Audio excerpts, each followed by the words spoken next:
சூர்யா சாருக்கு ஒரு ரோலே ரொம்ப நல்லா பண்ணுவார், இதில் வந்து multiple role. So he has a big ground. Rahman sir சொல்லவே வேண்டாம்.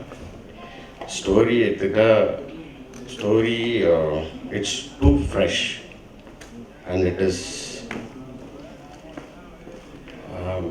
Has got everything. லவ் இருக்கா அப்படின்னா இருக்கு. அப்போ லவ் படமா அப்படின்னா இல்லை. ஓகே சைஃபையா, சைஃபை அப்படின்னு நினச்சிட்டு நம்ம ஓகே லவ் அண்ட் சைஃபை அப்படி ட்ரீட் பண்ணலாம் அப்படின்னா இல்லை. அது it is one step ahead. It drama. ட்ராமாவும் இருக்கா ஓகே அப்படின்னு பார்த்தா it goes to revenge also. So இது வந்து ஒரு பிளாட் பாயிண்ட்டை வச்சுட்டு அவர் வந்து இவ்வளோ சுற்றி இது பண்ணதுனால புதுசாக ஒரு ஜோனர் தான் நம்ம சொல்லணும், ரோலர் கோஸ்டர் ஜோனர்னு சொல்லணும்.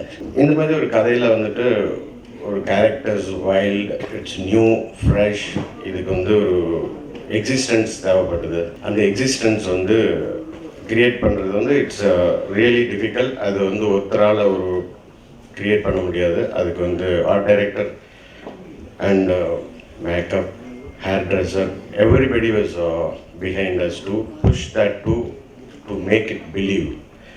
அந்த மாதிரி ஒரு வைல்டாக விஷுவல் இருக்குன்னா அதுக்கு வந்து இவங்க எல்லாத்தோட ஒர்க்கு தான் காரணம். எந்த ப்ரொடியூசர்கிட்ட போட அலை பண்ண டைரக்டர் கதை சாத்துக்கிட்டா சொல்லி it was difficult time for me அந்த பாயிண்ட்.